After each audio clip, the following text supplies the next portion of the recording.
maghalo-halo tayo sa mang-inasal, pampalamig. Kasi sobrang init sa laod. Sobrang mainit. Ayan, konti lang ang tao paghapon. Pag sumabay ka sa lunchtime, wow, sobrang daming tao. Ayan. 3 lang kami. Oh, sarap maghalo-halo. Tara.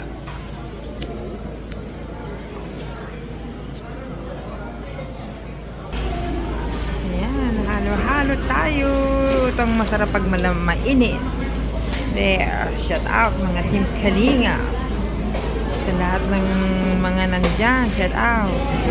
This is Ate Dol Gumundo.